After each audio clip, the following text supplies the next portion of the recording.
I woke up in a hospital bed, with a skull that felt like it had been split open, ribs screaming with every shallow breath, and a left arm that looked like something out of a horror movie. The accident on Interstate 75 had happened fast. 1 second I was driving home from work. The next, a drunk driver ran a red light and slammed into my Honda Accord like a freight train. Now here I was, tubes running into my veins, machines beeping around me, completely alone. My phone buzzed on the nightstand. A voice message. I picked it up with my good hand and pressed play.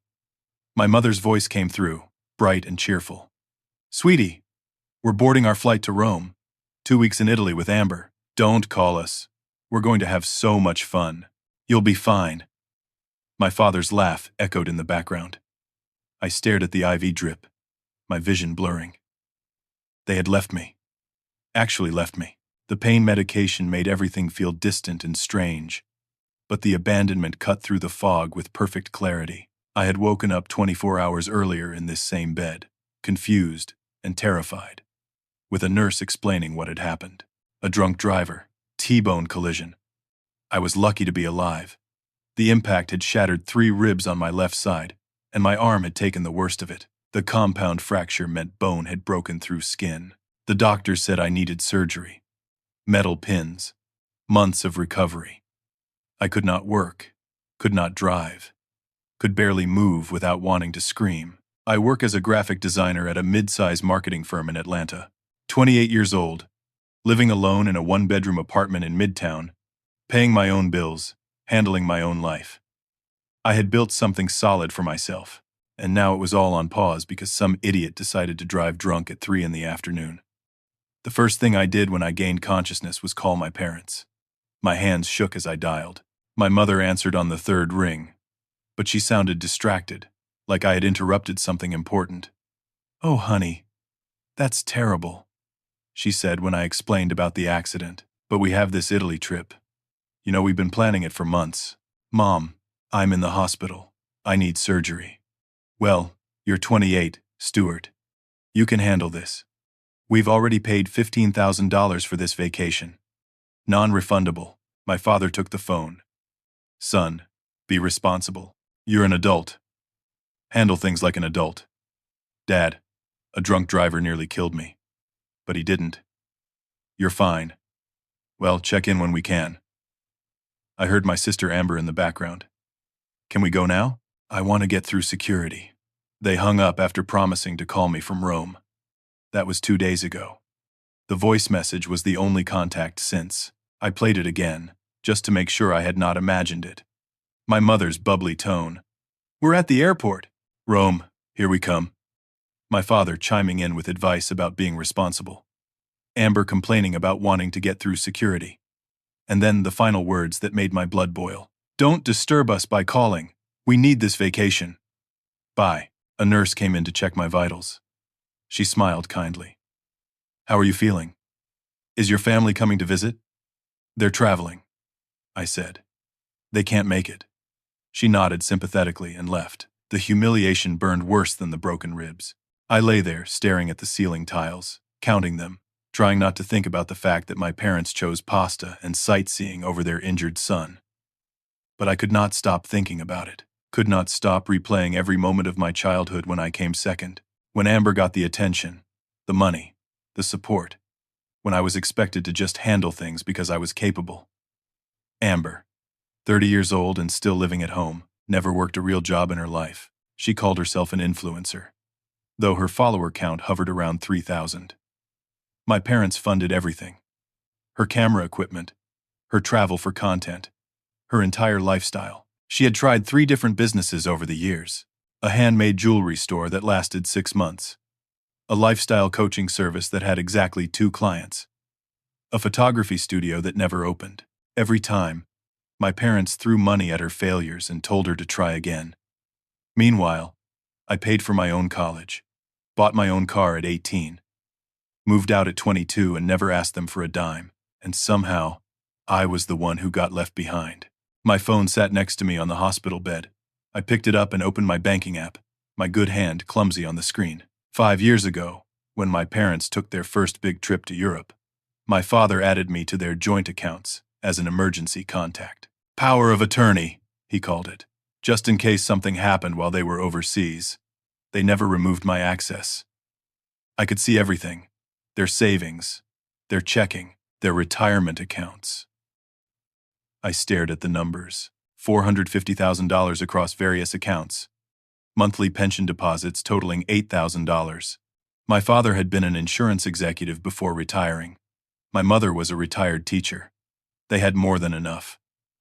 A hospital administrator knocked and entered with a tablet and a stack of forms. She wore a tired smile and scrubs covered in cartoon cats. "Mr. Stewart, I need to talk to you about the surgery costs. Your insurance will cover most of it, but there's a $12,000 deductible. Do you have family who can help with that?" I looked at my phone, at my parents' account balances, at the voice message still open on my screen. "Yes," I said. "I'll handle it myself." She nodded and went through the paperwork. I barely heard her. My heart was pounding. My thumb hovered over the transfer button on my banking app. $12,000 from their savings account to mine. One tap. That was all it would take. The administrator was still talking about payment plans and billing cycles when I pressed the button. The transfer went through instantly. $12,000. Moved. Done. She left a few minutes later, satisfied with the payment arrangement. I sat alone in the hospital room, staring at my phone, knowing I had just crossed a line I could never uncross. My hand was shaking. Not from the pain medication. From something else entirely. Something that felt like anger and justice and rebellion, all mixed together. I had taken their money, and I did not feel guilty at all. Surgery day arrived with cold efficiency. A team of nurses prepped me, explaining procedures I barely understood. The anesthesiologist asked if anyone would be waiting for me in recovery. I said no. She gave me a look of pity that made me want to scream, but instead I just closed my eyes as the drugs pulled me under. 4 hours later I woke up groggy and nauseous. My left arm was encased in a full cast from shoulder to wrist, metal pins holding the shattered bones in place. The surgeon stopped by to explain that recovery would take at least 6 months. Possibly longer. Physical therapy would be grueling. I might never have full strength in that arm again. I spent 3 days in that hospital room. 3 days of nurses coming and going, physical therapists showing me exercises, doctors checking on my progress. 3 days of silence from my family. Not a single phone call, not a text. My coworker Danny visited on day 2. He brought flowers and a card signed by everyone at the office. He sat with me for an hour, talking about work gossip and telling me not to worry about my projects. My boss called that evening to tell me to take all the time I needed, that my health mattered most, that my job would be waiting. But my family? Nothing. I checked their social media obsessively. There they were at the Coliseum, smiling in the golden afternoon light. My mother with her arm around Amber. My father taking a selfie with the ancient ruins behind him. Amber posing with gelato, caption reading, "Living our best lives, family time in Rome." I wanted to throw my phone across the room, but I only had one working arm and could not afford to break it. Instead, I did something else. I started digging through my parents' finances more carefully. I had access to everything, so I looked at everything. Their retirement accounts held $450,000, mostly in conservative investments. They got $8,000 per month combined from pensions. Plenty to live on. More than plenty. But the spending told a different story. Regular transfers to Amber. $2,000 every single month, labeled as allowance. Recent charges for her camera equipment. $5,000 at a photography store. The Italy trip itself. $15,000 for flights, hotels, tours. All for them and Amber. Never an invitation for me. I scrolled back through months of transactions, years of them. Tens of thousands of dollars flowing to my sister while I paid for everything myself. College loans, car payments, rent, groceries, insurance. I had never asked them for help because I knew what the answer would be. They would have said no, or they would have made me feel guilty for asking, or they would have compared me to Amber and found me wanting. On day 4, my father finally called. "We'll discuss this when we get back." And Stuart, grow up. He hung up. I sat there holding my phone, my entire body trembling. Not from pain, from rage. Pure, white-hot rage. A nurse came in to check on me. "Everything okay?" "Fine." I managed. Just fine.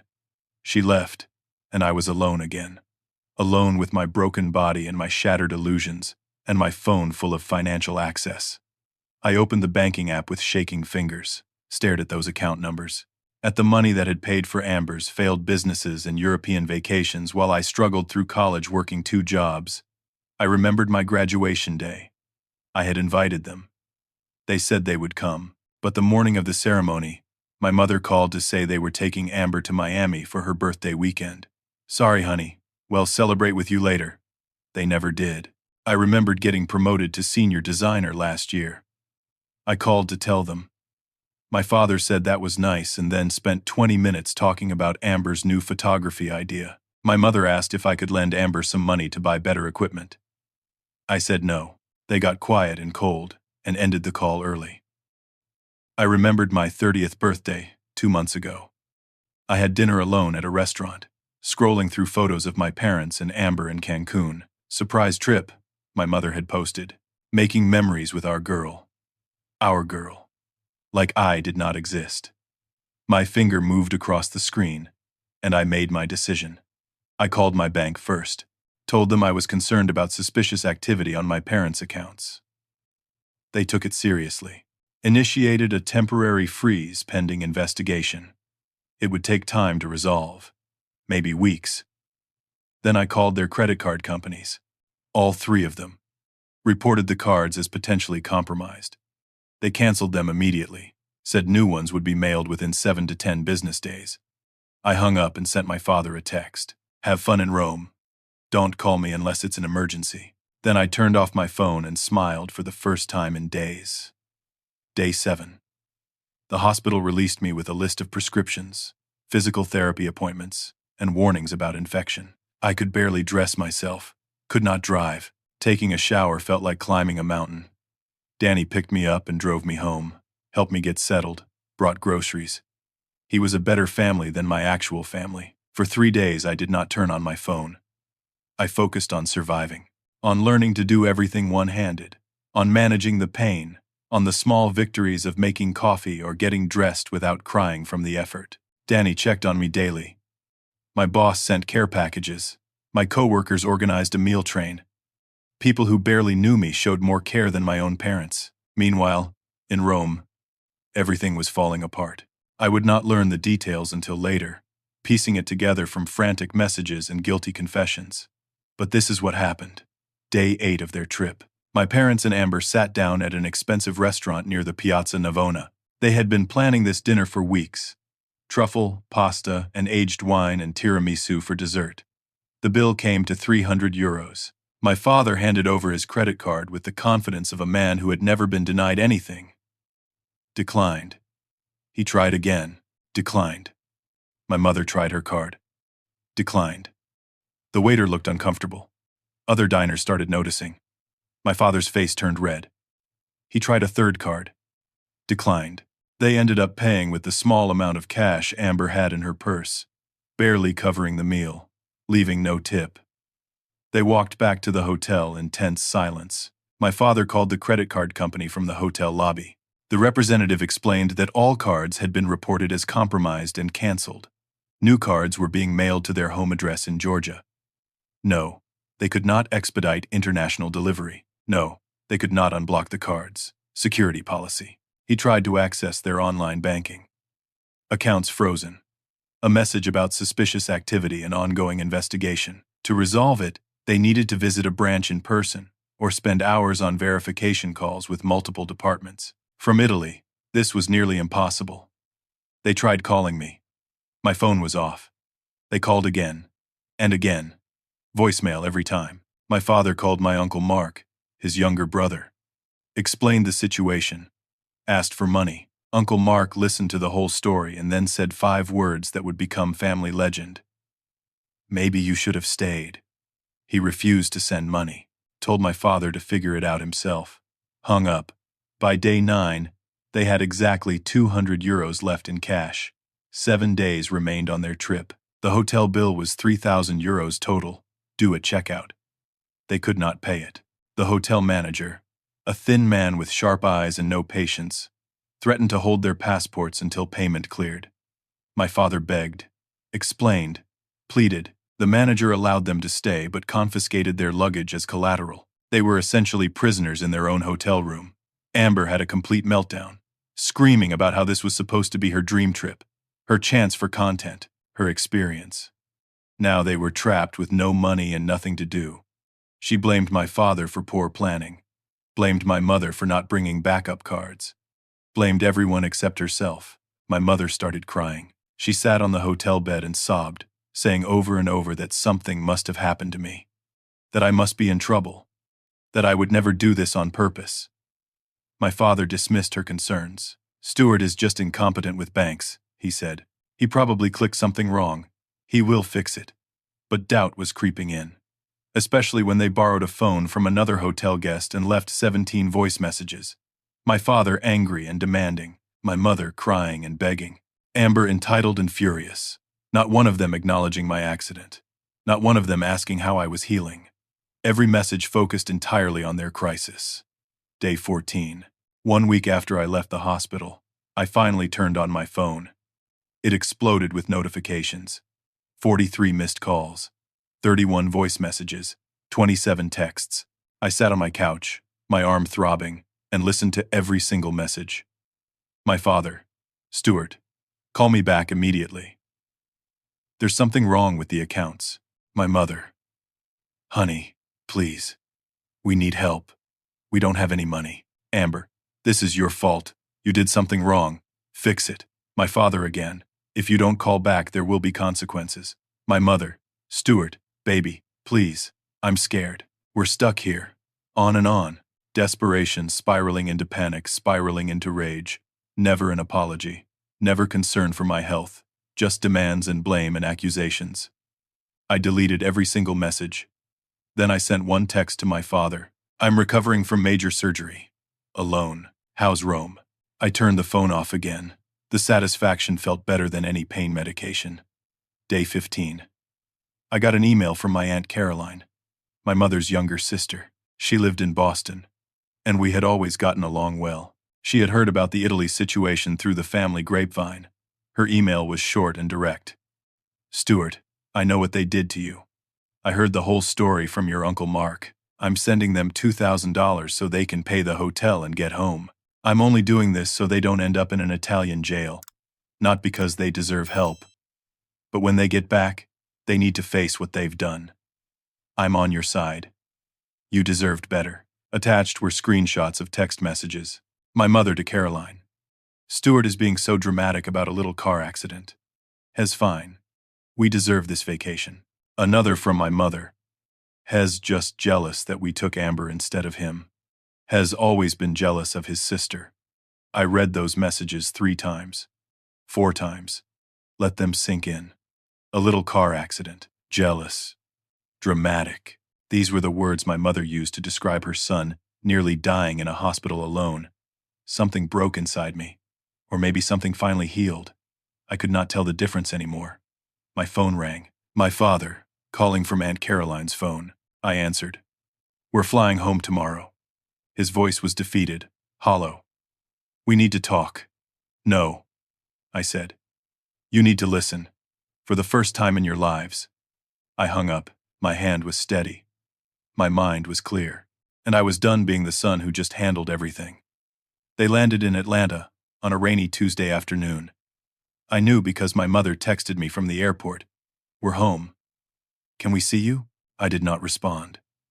I had said everything I needed to say. They went straight to their house in the suburbs, a 2,200 square foot ranch in a quiet neighborhood about 45 minutes from my apartment. My father immediately tried to access their bank accounts online. Still frozen. He called the bank, got transferred 6 times, spent 2 hours on hold. Finally reached someone who explained that resolving a fraud investigation required in-person verification, multiple forms of identification, and potentially weeks of processing time. Their credit cards were canceled. New ones had been mailed, but had not arrived. They had no access to money except what little cash Aunt Caroline had given them. Their pension deposits were in limbo, tied up in the frozen accounts. My father called me that evening. I let it ring twice before answering. We need you to unfreeze the accounts. Now, I can't, I said calmly. It's a security investigation. Bank policy. Stop lying. You did this deliberately. Did I? Or did I protect your assets while you abandoned me in a hospital bed? My mother took the phone. I could hear the tears in her voice. Please, honey. We're sorry. We should have stayed. But we can't access any money. How sorry are you? I asked. Because I've been thinking about this. A lot. What do you mean? I mean, actions have consequences. And I'm tired of being the only one who faces them. 3 days later, I drove to their house. My arm was still in a cast, throbbing constantly. Driving one-handed was difficult and probably illegal, but I managed. I needed to see them face to face. Needed them to see me. I arrived to find them looking haggard. My father had dark circles under his eyes. My mother kept wringing her hands. Amber sat on the couch, glaring at me like I had personally ruined her life. They were living on Amber's credit card, the only one not linked to my parents' accounts. It was nearly maxed out. Empty takeout containers littered the kitchen counter. Stuart, my father started, but I held up my good hand. I'm going to talk. You're going to listen. I pulled printed documents from my bag. Bank statements, transaction histories, a spreadsheet I had created during my sleepless nights in recovery. I've done some calculations, I said, spreading the papers on their dining table. Over the past 10 years, you've given Amber $280,000. Business investments that failed, monthly allowances, travel expenses, equipment, rent payments when she lived in that apartment for 8 months before moving back home. $280,000. Amber's face went red. My father started to interrupt. In that same 10 years, I continued, you've given me nothing. $0. I paid for my own college, my own car, my own apartment, my own everything. I never asked you for help because I knew what you'd say. We gave you a good childhood, my father snapped. I'm not talking about childhood. I'm talking about the last decade of favoritism so obvious that everyone in our extended family has noticed except you. I pulled out another paper. Here's a list of major life events you missed. My college graduation, because you took Amber to Miami. My promotion to senior designer, which you forgot about entirely. My 30th birthday, when you were in Cancun with Amber. Should I keep going? My mother was crying. We love both of you equally. Then why did you leave me alone after I nearly died? Why was your vacation more important? Amber stood up. Because you're always fine. You don't need us. I turned to her. I'm 30 years old. You're 30. I have a career, an apartment, a life. You've never lived independently. You've never paid your own rent. You've never supported yourself for more than 3 months at a time, and our parents enabled every single failure. She stormed out of the room. I heard her bedroom door slam. Just like when we were kids, I looked back at my parents. Here's what's going to happen. It'll help unfreeze the accounts. But things are changing. You can't dictate terms. My father said. Watch me. I have full power of attorney. Legally, I control everything until you revoke it, and that requires your signatures, notarized and verified, which takes time. My mother gasped. You'd really hold us hostage? Like you held me hostage in a hospital room? Alone, while you ate carbonara and posed for photos? The room went silent except for the ticking of their kitchen clock. These are my requirements, I said. 1. You pay back the $12,000 for my medical bills that you complained about. 2. You cut Amber's allowance entirely. She needs to support herself. 3. We all attend family therapy. 4. You acknowledge in writing how you've favored Amber for years. 5. You apologize, not because you want your money back, but because you actually mean it. My father stood up. Absolutely not. This is extortion. No. This is consequence. You have 1 week to decide. I walked out, got in my car, drove away with my heart pounding and my arms screaming in pain, but I felt lighter than I had in years. My phone rang 20 minutes later. Uncle Mark, your grandmother heard everything, he said. My stomach dropped. My grandmother, my father's mother. was 86 years old and living in a retirement community in Florida. She was the family matriarch, sharp as a knife and twice as cutting when she wanted to be. "How?" I asked. "Your mother called her, crying, complaining about you. Your grandmother asked questions. Got the whole story. Stuart, she's furious. At me. At your father. She's rewriting her will. She's leaving everything to you." I nearly drove off the road. "What?" "Her estate is worth about $1.2 million. She told your father this afternoon. Said he needs to learn that love isn't transactional, and neither is inheritance." I pulled over, hands shaking. "Uncle Mark, I didn't want that. I just wanted them to see me." "I know, kid. But your grandmother is making a point. And honestly, I agree with her." We talked for a few more minutes. He told me to stay strong, that half the family was on my side, that this had been coming for years. When I got home, I sat in my apartment in the dark, thinking about how one voice message had detonated my entire family. The news spread through our extended family like wildfire. My grandmother did not just rewrite her will, she called everyone to tell them why.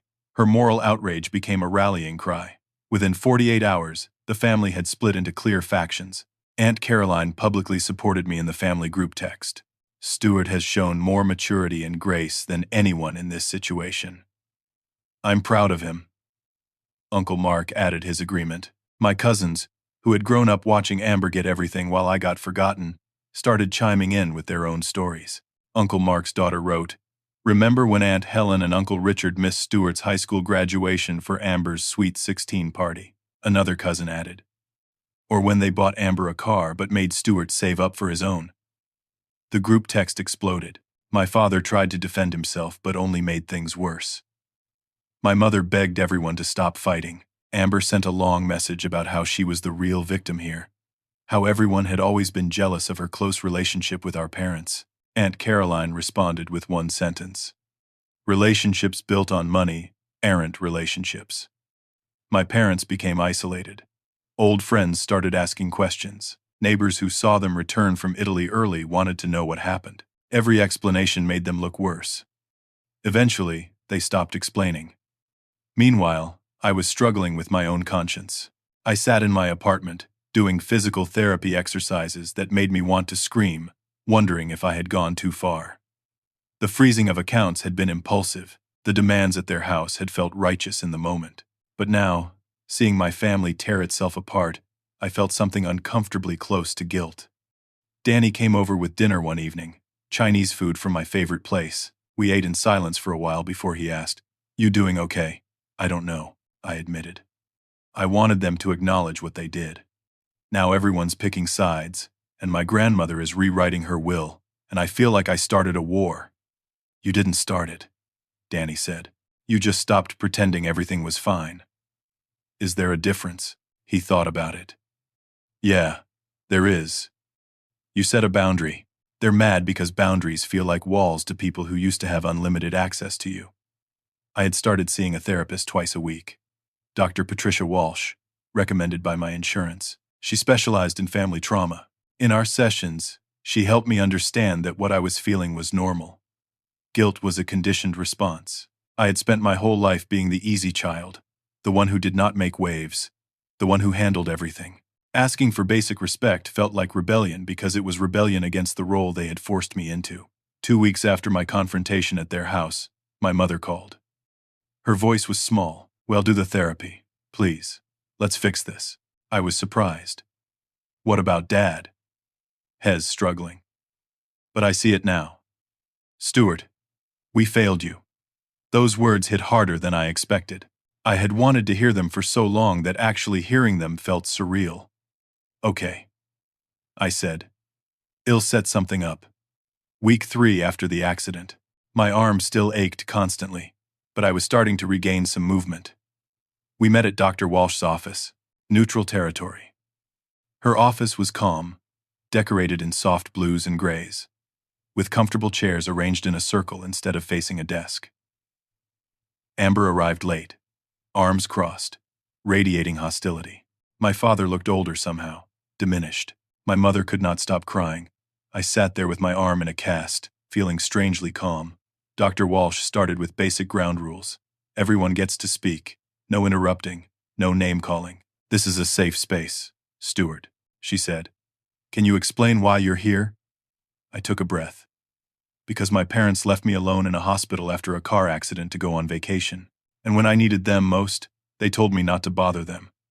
That's not fair, Amber interjected. They had been planning that trip for months. Dr. Walsh held up a hand. Amber, you'll have your turn.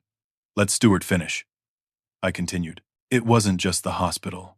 It's been years of being invisible. Years of watching them fund Amber's life while I built my own. Years of coming second. My father shifted in his seat. We treated you both equally. Did you? Dr. Walsh asked him. Let's examine that. Can you tell me about a recent time you prioritized Stuart's needs? Silence. My father stared at the floor. Dr. Walsh turned to my mother. Helen, why was the vacation more important than your son's emergency? My mother sobbed. We thought Hed'd be fine. Hez always been so independent, so capable. So you punished him for being strong. Dr. Walsh's voice was gentle but pointed. More silence. Dr. Walsh looked at Amber. How do you feel about your brother? Hez jealous. Amber said immediately. He always has been. Of what? I asked. Of me. Of my relationship with Mom and Dad. I'm jealous that you've failed at 3 businesses and they still give you money? That you're 30 and can't support yourself? That's what you think I want. Amber stood up. You're not better than me because you have a job. You're right, I said quietly. I'm not better than you. But I'm also not worse. And they treated me like I was. She grabbed her purse and walked out. The door slammed behind her. We sat in heavy silence. Dr. Walsh made a note on her pad. That's a common defense mechanism. Flight when confronted with uncomfortable truths. My father was staring at his hands. Dr. Walsh addressed him directly. Richard, what are you feeling right now? I don't know. Try. He looked up at me, and for the first time, I saw something other than defensiveness. I'm sorry. It was not enough. Not yet, but it was something. That evening, I checked my mail and found a letter from my grandmother's attorney. My hands shook as I opened it, but it was not about the will. It was about something else entirely. A trust fund. My grandfather had died when I was 7 years old. Apparently, he had left money for me in a trust, to be managed by my parents until I turned 25. The letter explained that my grandmother had recently discovered my parents had never told me about this trust. They had been using the interest to supplement their retirement income. The principal, which should have been given to me 3 years ago, was now worth $78,000. I read the letter twice, 3 times. My parents had stolen from me. Not borrowed, not mismanaged. Stolen. I sat in my car outside the therapist's office. The letter crumpled in my good hand, and realized that everything was so much worse than I thought. I did not call first, did not text, just drove straight to their house, walked in without knocking, and slammed the legal letter onto their dining room table. Explain. Now. My father and mother were eating dinner, frozen lasagna on mismatched plates. They looked at the letter, then at each other, then at me. My mother started crying immediately. My father's face went pale. Stuart, we were going to tell you, my father began. When? I demanded. When were you going to tell me that Grandpa left me $78,000? Amber appeared in the doorway. Wait, what? 3 years ago, I was supposed to receive a trust fund. They never told me. They've been using my money. My father stood up. We borrowed it. We always intended to pay it back. With what? You've been giving Amber $2,000 a month. You spent $15,000 on Italy. Where exactly was my money going to come from? My mother buried her face in her hands. We thought you didn't need it. You were doing so well on your own.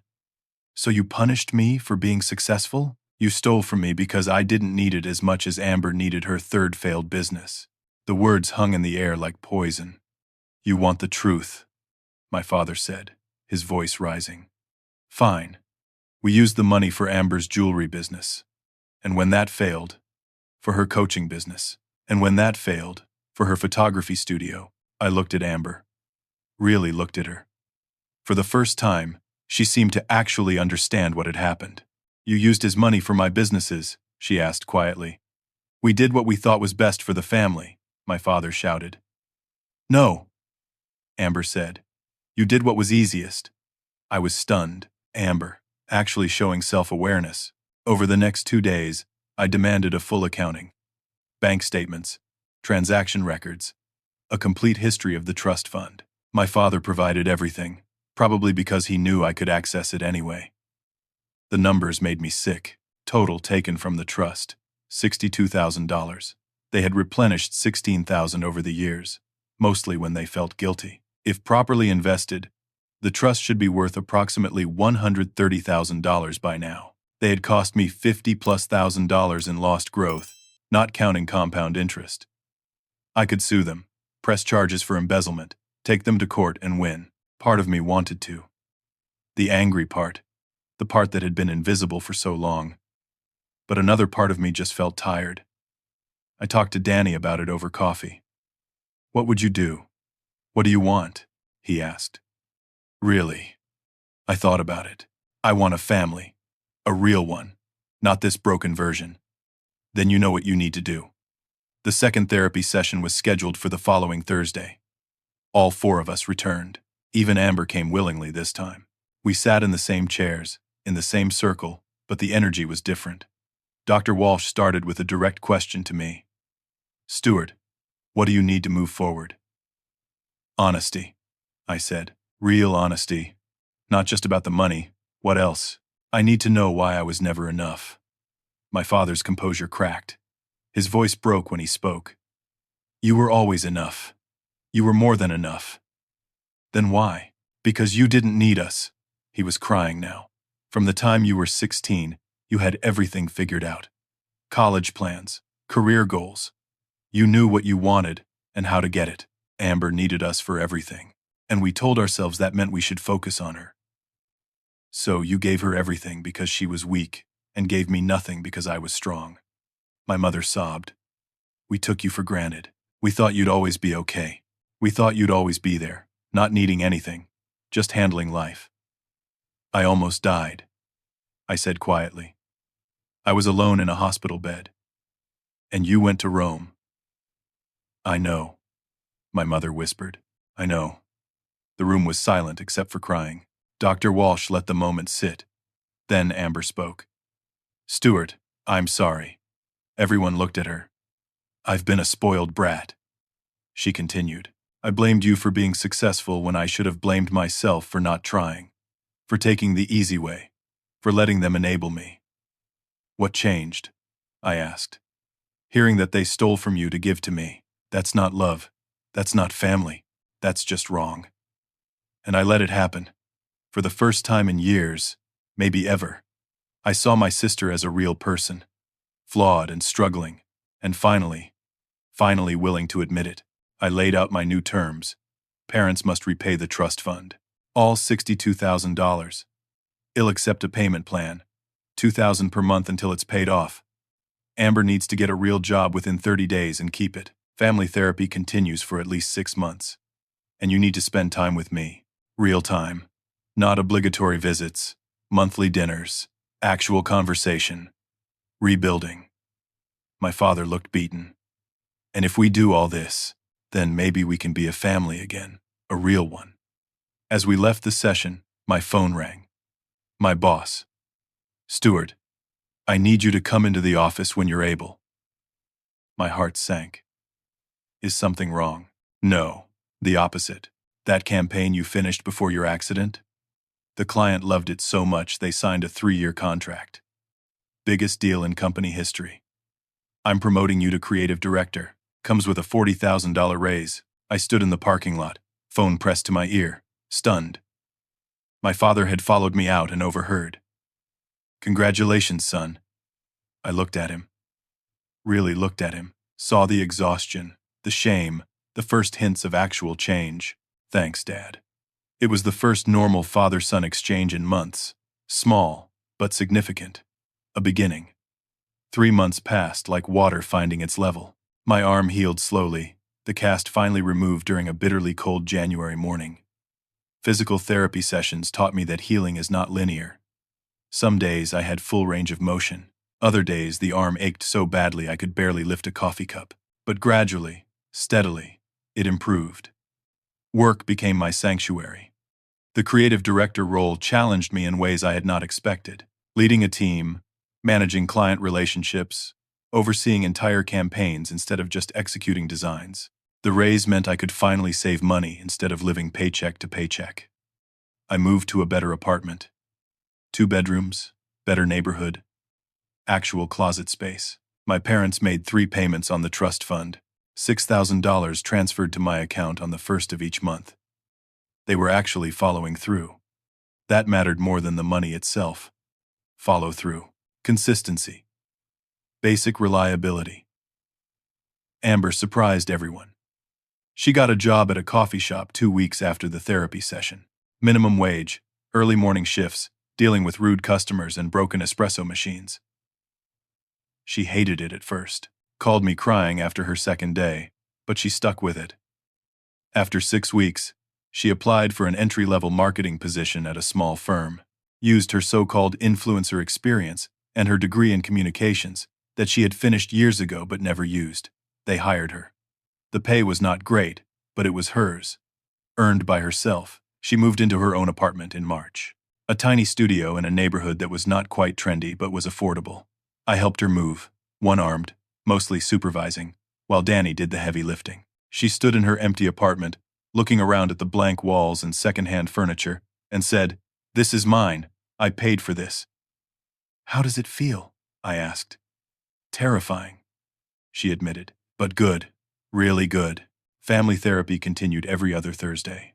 Some sessions were productive, others devolved into arguments, but we kept showing up. That consistency mattered. Dr. Walsh helped us navigate conversations we had been avoiding for decades. Why my parents favored Amber. Why I had pulled away emotionally years before the accident. How Amber had never been given the chance to fail and grow because they always caught her. We learned family systems theory, identified roles we had been playing. The golden child, the lost child, the enablers. Once we could name the patterns, we could start changing them. The monthly dinners started in February, 3rd Thursday of every month. We rotated locations. Sometimes my parents cooked at their house. Sometimes we met at restaurants. Once we went to Amber's studio apartment, and she made spaghetti that was slightly overcooked but tasted like progress. The first few dinners were awkward, stilted conversations. Long silences. Nobody knowing quite how to be a family without falling into old patterns. But gradually, something shifted. We started asking real questions, listening to actual answers. My father talked about his own father, an emotionally distant man who never said he was proud. My mother shared how she lost herself in motherhood, defined herself entirely by her children's needs, and forgot who she was underneath. Amber talked about the pressure of being the favorite, how it felt like love but was actually a cage, how she resented me for being independent while simultaneously being jealous of that independence. I talked about being invisible, about learning that my value came from not needing anything, about how the accident shattered that false independence and forced me to admit I needed people. These conversations hurt, but they healed too. My grandmother visited in April, flew up from Florida despite her arthritis and her doctor's concerns. She took me to lunch at an expensive steakhouse, just the two of us. She was tiny, barely 5 feet tall, but she commanded attention like a general. "I'm proud of you," she said over dessert. Not for freezing the accounts or standing up to them, for giving them a chance to change. I didn't know if I should, I admitted. Most people wouldn't have. It's easier to cut people off than to do the work of rebuilding. But you chose the harder path. That takes courage. Are you still changing your will? She smiled, sharp and fierce. Yes, your father needs to learn that inheritance isn't automatic. It's earned. But Stuart, the money doesn't matter. Not really. What matters is that you're free now. Free from what? From needing their approval. You don't need them to see you anymore. You see yourself. Those words stayed with me for weeks. Amber and I started meeting for coffee every Sunday morning.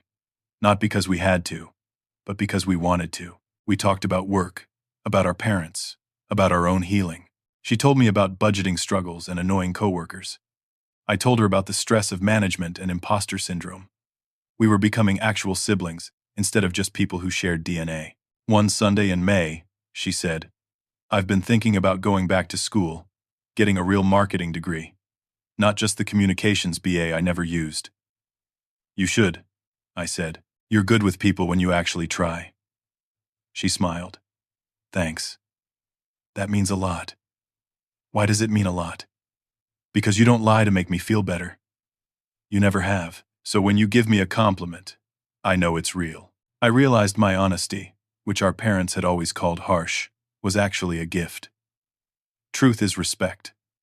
Coddling is contempt. My own therapy helped me understand that I had been carrying anger for years, not just about the accident, but about everything. Every missed birthday, every dismissal, every time I came second.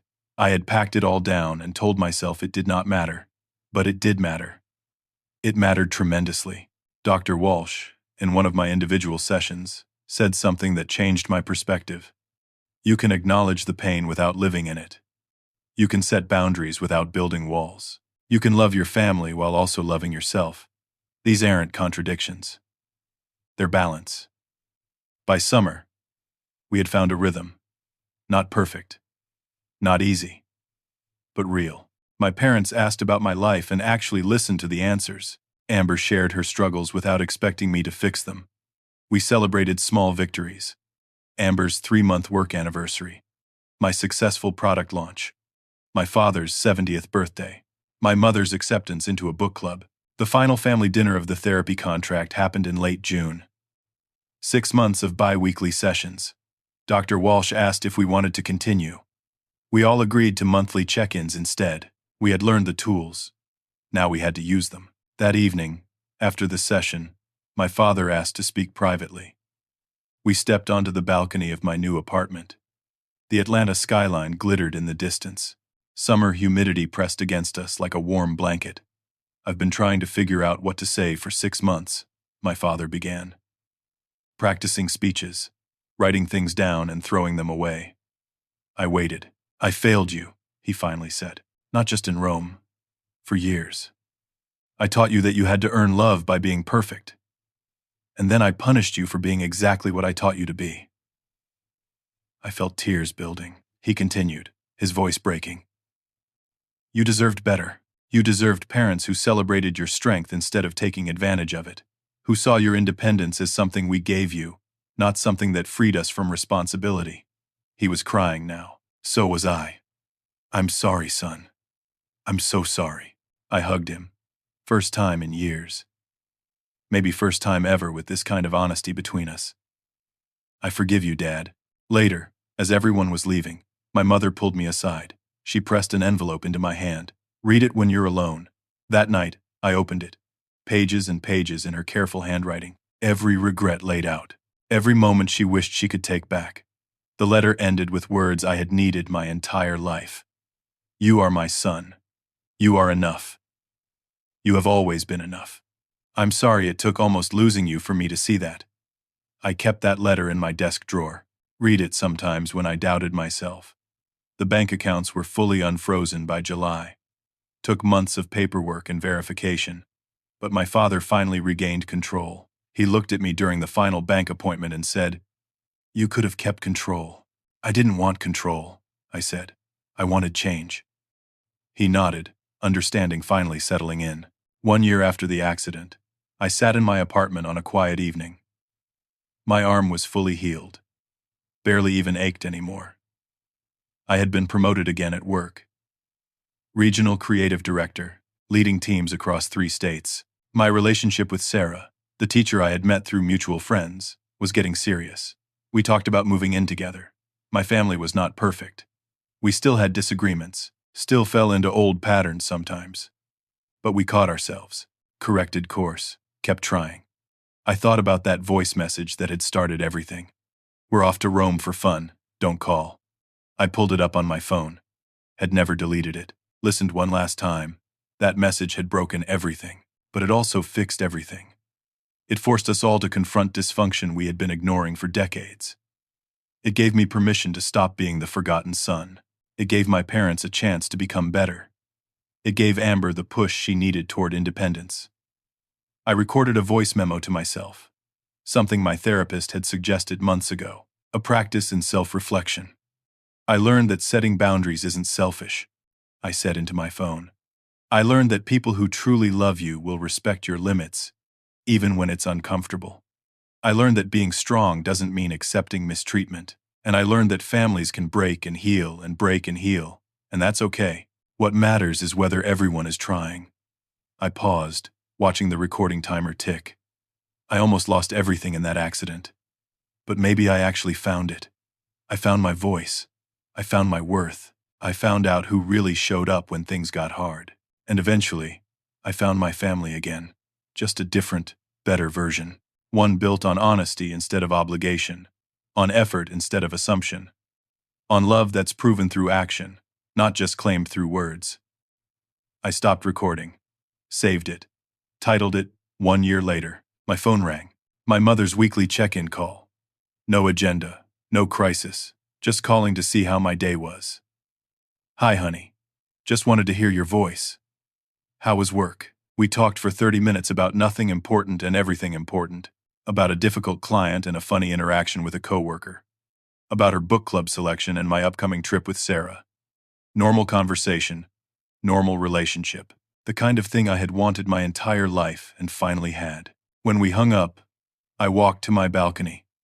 Looked out at the Atlanta skyline lit up against the night. Lights in windows. People living their lives. All of us struggling and healing and trying. My arm was healed. My career was thriving. My family was rebuilding. My life was my own. I thought about the person I was a year ago, lying in that hospital bed, listening to that voice message, feeling abandoned and invisible. If I could talk to that version of myself, what would I say? That the pain was worth it. That breaking the pattern was necessary. That healing takes time and hurts like hell but happens anyway. That you can love people and still require them to do better. That forgiveness doesn't mean forgetting. That boundaries are acts of self-love. But mostly, I would tell him this. You're going to be okay. Better than okay. You're going to be free. I went back inside, closed the balcony door, and sat down at my desk. Opened my laptop. Sarah was coming over for dinner in an hour. I had meal prep to finish. A life to live. A future to build. The past year had taught me something fundamental. Family isn't just who you're born to. It's who shows up. Who does the work. Who changes when change is needed. And sometimes, it takes a crisis to figure out the difference between the family you have and the family you deserve. I was building the family I deserved. One honest conversation at a time. So let me ask you something. Have you ever had to set a boundary with someone you love, knowing it might break the relationship to save it? Have you ever been the strong one who everyone forgot still needed support? How did you handle it? Drop your story in the comments. I'd love to hear how you navigated your own family challenges. If this story resonated with you, hit that like button. It helps more people find these real-life experiences. And subscribe to the channel because I'll be sharing more stories about the messy, complicated, beautiful work of being human and building the relationships we actually need. Share this with someone who might need to hear it. Someone who's been the invisible child or the responsible one or the person who always handles everything alone. Sometimes we need permission to ask for more. This is that permission. Thank you for listening to my story. I hope it gave you something to think about, maybe even something to act on. Remember that you're allowed to need people, even if you've spent years proving you don't. You're allowed to change the terms. You're allowed to ask for better. Take care of yourselves. And remember, healing isn't linear, but it's always worth it.